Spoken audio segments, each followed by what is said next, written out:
नमस्ते and hello to everyone. मेरा नाम नीलिमा है और मैं एक कोविड-19 के रिकवर्ड पेशेंट हूँ।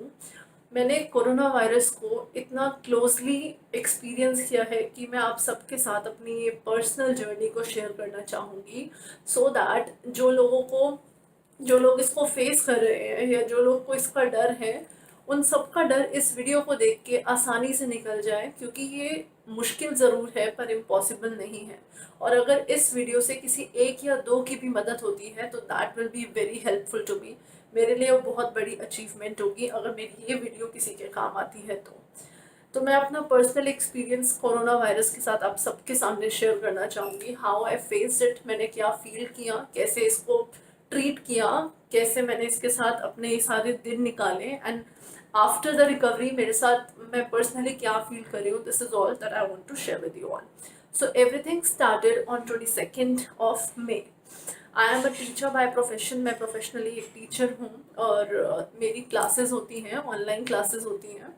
तो 22nd को उसी तरीके से मैं अपनी ऑनलाइन क्लासेस ले रही थी और जब मेरी सुबह की पहली क्लास थी तो मैंने नोटिस किया कि मेरी बॉडी में हल्की सी शिवरिंग स्टार्ट हुई। उस शिवरिंग के साथ, उस ठंड लगने के साथ मुझे हल्का सा फीवर स्टार्ट हो गया। चेक किया तो it was a very mild temperature और इसके साथ में और कोई भी सिम्टम मुझे नहीं था, ना ही कोई कफ था, ना ही कोई स्नीजिंग थी, गला भी बिल्कुल ठीक था, कोई ऐसा इशू नहीं था, सिर्फ और सिर्फ फीवर था। उस वक्त फिर हमने अपने एक फैमिली डॉक्टर से कंसल्ट करके पैरासीटामोल 650 ले लिया, क्योंकि वो एक माइल्ड फीवर था। फिर उसी दिन शाम होते होते मेरी बॉडी में थोड़ा सा पेन शुरू हो गया, क्योंकि फीवर होता है तो बॉडी एक भी ज़रूर होता है साथ में। 23rd ऑफ मे को भी सेम सिम्टम्स थे, फीवर था, बॉडी एक था, मैं बेड पे रेस्ट कर रही थी। सो एक डाउट ज़रूर आया मन में कि क्या ये कोरोना वायरस तो नहीं, क्योंकि आजकल कोरोना वायरस इतना ज़्यादा चल रहा है। बट डेफिनेटली क्योंकि मैं घर में रहती हूँ, मैं कहीं बाहर भी नहीं जाती, आई डोंट ट्रैवल एनीवेयर, तो मुझे इतना ज़रूर पता था कि ये मुझे तो अभी कैच नहीं कर सकता, क्योंकि definitely I stay at home. But हो गया, किस तरीके से हुआ आई डोंट नो, क्या कैरियर था I don't know, whether it was a person of my family. मैं किसी को ब्लेम करना नहीं चाहती, कोई भी हो सकता है, बिकॉज सो मैनी प्रोडक्ट्स आते हैं जो हमारे घर पे आते हैं, फ्रूट्स, वेजिटेबल्स, बहुत सारी चीज़ें आती हैं, डेली का दूध, ब्रेड, इतनी सारी चीज़ें होती हैं जो घर आती हैं, तो कुछ भी हो सकता है जिसके थ्रू मुझे ये कोरोना वायरस कैच हुआ। 5-6 डेज इसी में निकल गए। फीवर चढ़ता था, उतरता था और कोई सिम्टम नहीं था। बहुत बॉडी पेन ज़रूर होता था। मैं सिर्फ और सिर्फ बेड पे अपने रहती थी, मैंने सारा कुछ काम छोड़ दिया था। एंड ऑल्सो मैंने क्या किया, मैंने जस्ट एक रिस्क ना लेने के लिए अपने आप को आइसोलेट कर लिया। असली प्रॉब्लम शुरू हुई 28 ऑफ मे को, जब रात होते होते, शाम होते होते मुझे ब्रीदिंग प्रॉब्लम होना शुरू हो गई। मैंने उस दिन की पूरी रात मैंने सिर्फ और सिर्फ बैठ के बेड पे काटी, क्योंकि मेरे को सांस लेने में इतना ज़्यादा इशू हो रहा था, इतनी प्रॉब्लम होना शुरू हो गई थी, मैं बिल्कुल भी सांस नहीं ले पा रही थी। I was not able to breathe at all.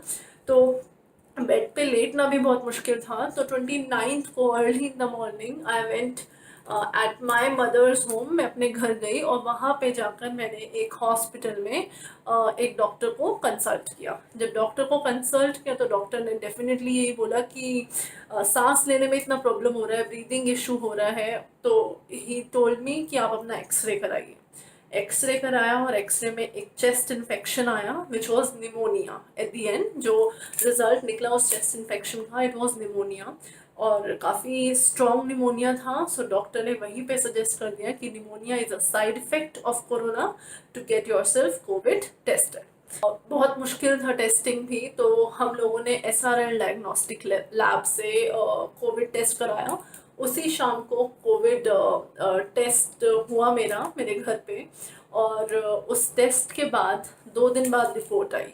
जब मैं घर आई तो पूरा दिन मेरा सिर्फ बेड पे लेट के निकल गया, क्योंकि जब भी मैं उठ के बैठ रही थी या वॉशरूम जाने के लिए खड़ा होना पड़ रहा था, I was continuously coughing. Coughing क्यों हो रही थी? क्योंकि सांस लेने में इतनी दिक्कत फेस हो रही थी कि अगर उठ के बैठ रही हूँ तो लंग्स पे प्रेशर पड़ रहा है, चेस्ट पे प्रेशर पड़ रहा है, तो सांस लेने में बड़ा मुश्किल हो गया था। एपेटाइट लॉस हो चुका था, loss of taste, loss of smell, सब कुछ जो होना चाहिए कोविड में, और ब्रीदिंग इश्यूज। हाँ ज़रूर, मेरे हस्बैंड ने मुझे बहुत बहुत मेंटली सपोर्ट किया और मेरा माइंड प्रिपेयर किया कि अगर हो भी जाता है तो नीलिमा घबराने की कोई बात नहीं है, हम इसे फेस कर लेंगे। 30th का पूरा दिन, क्योंकि उस टाइम पे रिपोर्ट का वेट हम लोग कर रहे थे, तो 30th का पूरा दिन ऐसे ही निकल गया। मैंने अपने आप को आइसोलेटेड रखा, रूम में कोई नहीं आ रहा था, कॉन्टीन्यूसली चेक किया। फिर हमारे फैमिली डॉक्टर ने हम लोग को सजेस्ट किया to get a pulse oximeter. मैं आपको दिखा देती हूँ, मेरे पास ये पल्स ऑक्सीमीटर है। इस पे आप जब अपना पल्स चेक करते हैं तो इसमें आपका oxygen SpO2 that is oxygen level check हो जाता है, आपका पल्स चेक हो जाता है। तो वो नॉर्मल है कि नहीं, उसके लिए डॉक्टर ने हमें सजेस्ट किया कि ये परचेज कर लो। और इसके साथ साथ मैंने 30th को नेबुलाइजर भी लिया।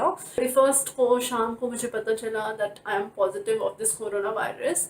तो फर्स्ट को ही हमारे फैमिली डॉक्टर को जैसे ही हमने रिपोर्ट भेजी तो उन्होंने यही सजेस्ट किया, बिकॉज मेरे को ऑक्सीजन इशू है बहुत ज़्यादा, तो मुझे हॉस्पिटल में एडमिट होने की ज़रूरत है। 1 जून को मैंने हॉस्पिटल में, I got admitted in a hospital of Delhi, Delhi के ही एक हॉस्पिटल में मैं एडमिट हुई।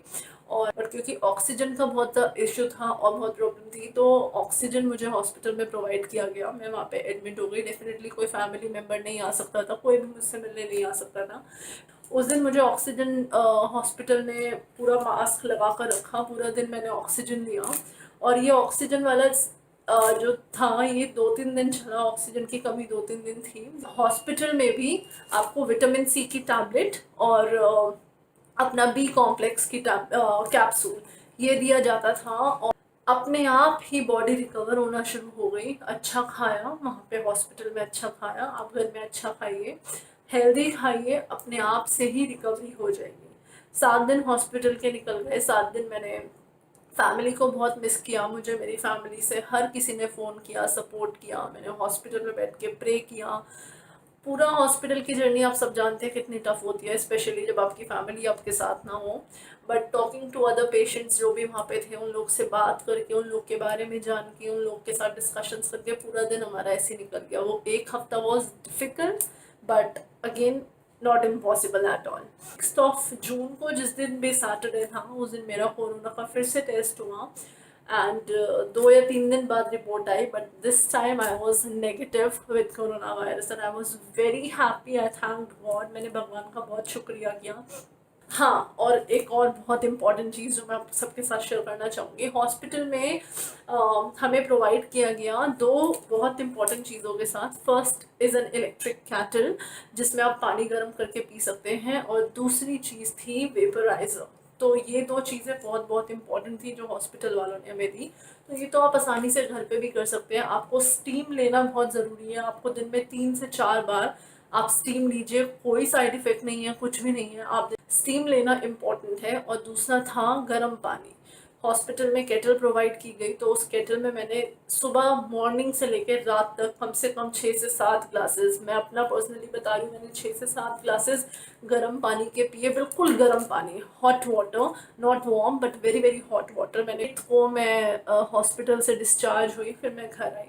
घर आने के बाद भी हॉस्पिटल से मुझे लिम्सी ज़रूर सजेस्ट की गई कि आपको 10 डेज तक लिम्सी लेनी है, और एक मल्टीविटामिन कैप्सूल, जो मेरी बॉडी में जो एनर्जी लॉस हो गया है, जो वीकनेस आ गई है, उसके लिए मुझे एक मल्टीविटामिन कैप्सूल सजेस्ट किया गया हॉस्पिटल से, तो मैंने वो लिया।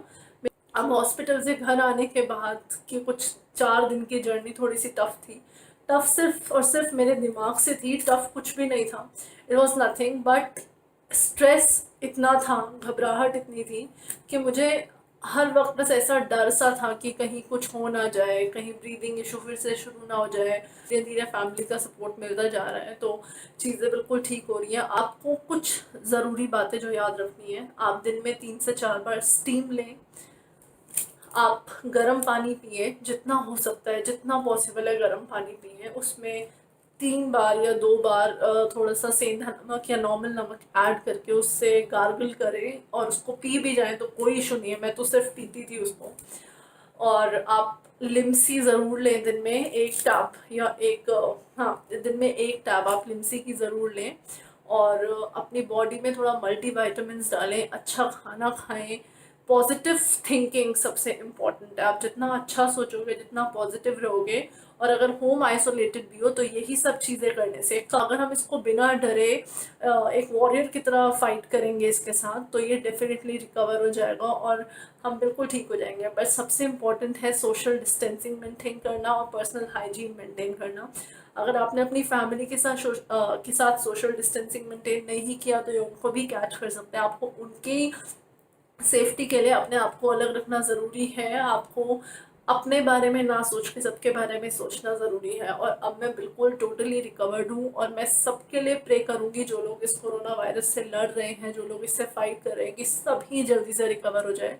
Again it is difficult but not impossible. I am again and again saying, ये ज़रूर मुश्किल ज़रूर है बट ये इम्पॉसिबल नहीं है। Thank you so much for watching my video. नमस्ते टू ऑल।